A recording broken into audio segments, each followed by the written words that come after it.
Hey, what's up? It's Keith Kelfis, Q&A. I got a question. How long does the DI resin in a DI resin tank last in a water-fed pole system? I never specified that in my book. And Alex asked this question. I'm sorry I didn't get your last name. That's a good question. So I'm going to try to answer it the best I can in this video. Truth is, I don't know because there's so many different factors that weigh in, and I'm going to describe those factors, but also say I'm actually just chilling here for a minute, doing some paperwork in my truck. But there's several different factors, and I'm sure that there's actually a chart or a diagram that lays it all out, like a whole mathematical sequence. But I've never seen that chart. I'm sure it's out there. I just haven't seen it, and it's because I guess I just don't care enough to see, because there's so many things going on in the business that it's not something that I've or at least gotten to the level to pay attention to, because the frequency of use isn't that high where I've got a whole bunch of them out and I have to start maintaining and stocking inventory of DI resin and testing all the time. It's just one of those things where it's kind of like gas on in a car in your gauge. You see it's getting low, well, stop at a gas station, just fill it all the way back to the brim. But how many miles do I get to, miles to the gallon and all that stuff. I think it's kind of like that. But here you go. Size and diameter of the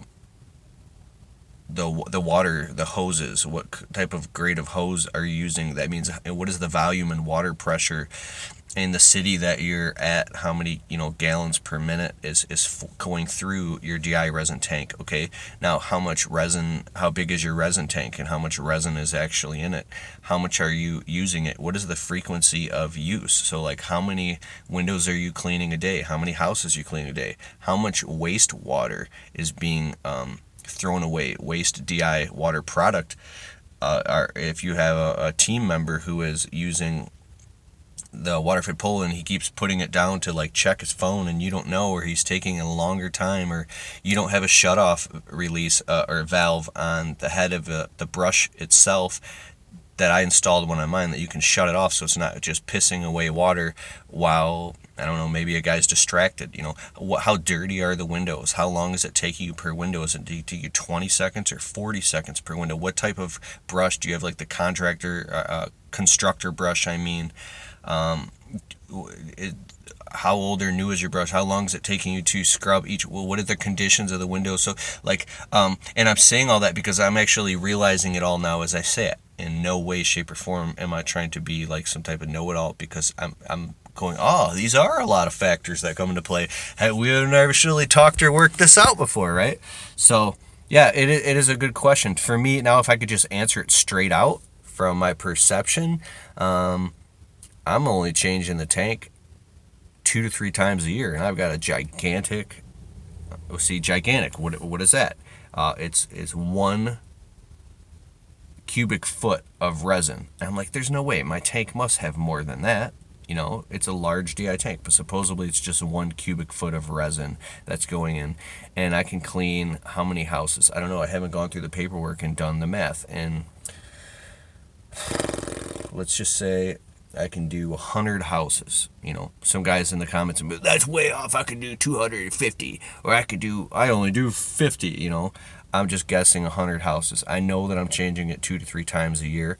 And to tell you the truth, I rarely test with my TDS meter, just because it's just one more step in the process that's just a time-consuming pain in the ass. And what do you mean it only takes 2 seconds? Well, so does making a phone call to a customer, and then a customer coming out that you're giving them a quote on the spot, and the phone ring, and then putting a yard sign in this, and giving the customer a door magnet. Like, how many things do you have to do in your damn business to make this thing work?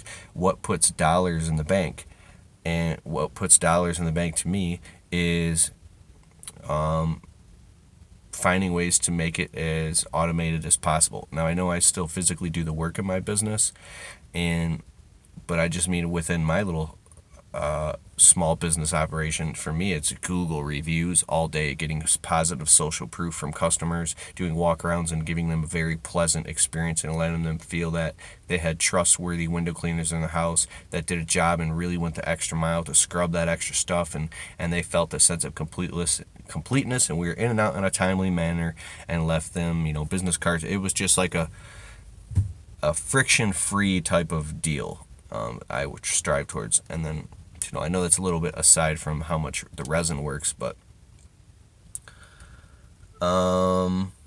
yeah, I'm going to look into that. Cool. And if you find it before I do, please put it in the comments below. I really think this is a great community, and I've learned a lot from you guys. And so, and if I find it, and since I have an audience here on YouTube, I would like to post that or get someone's permission to post it or recreate it or maybe draw it out on a whiteboard, because that's a good question. Thank you very much, Keith Kalfas, Window Cleaning Blueprint. Please hit the thumbs up button. Go. Just hit it, and subscribe if you haven't subscribed. And I have a whole playlist of videos. If you go over, toggle to playlists on my channels with all types of window cleaning videos if you're new to my channel.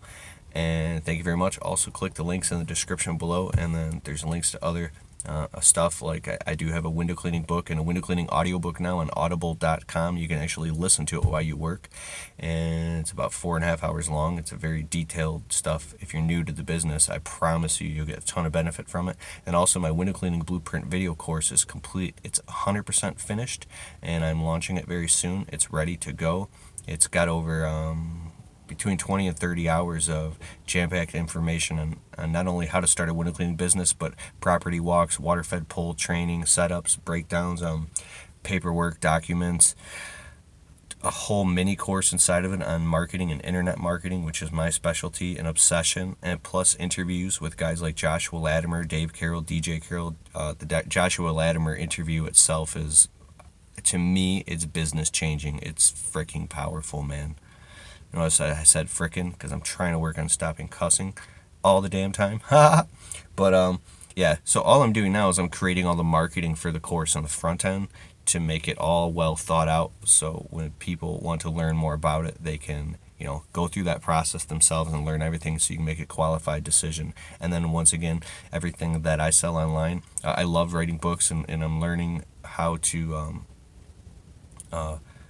just obsessed with learning how to communicate better. It's just a passion I have.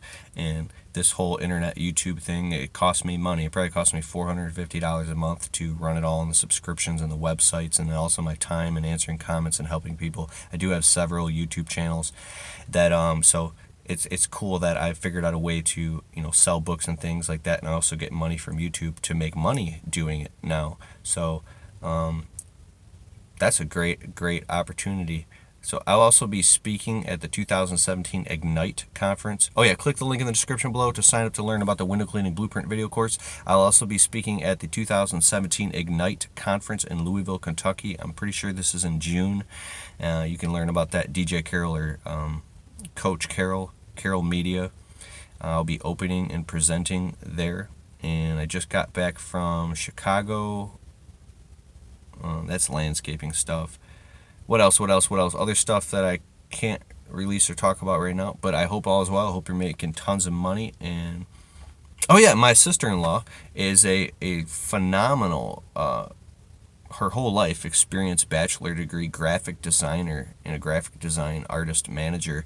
And if you need logos made for your business, brochures, flyers, anything, she is the whip. I'll put a link in the description below for that. Her mind is crystal clear in understanding when you communicate to her exactly what you want and how your business works. She can create a customized logo with revisions exactly to what you want, or do an entire social media rebranding and package for your business. And she's already taken on a couple customers and clients as well from my audience.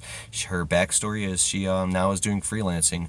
She hated her job, and she's now become a stay-at-home mom, and she does it on the side from her laptop, and she's the bomb diggity. Okay, her name is Lauren. It's lbdesigns@gmail.com, or you can contact me at Kalfas Media, KALFAS media@gmail.com, or click the link in the description below, and then you can get in touch with her if you need any logos or anything like that. And the cool thing about that versus doing it yourself, I know this is a lot here, is that she understands all the different files and formats that she's going to send over to you in a customized folder, that now you can take that and send that to any print or a print shop or graphic print or t-shirts or yard signs, and that will be the proper files that those print shops need in order to make a vector art or whatever you call it. Like, she gets all that shit. So cool. Thank you very much, Keith Kalfas, and out.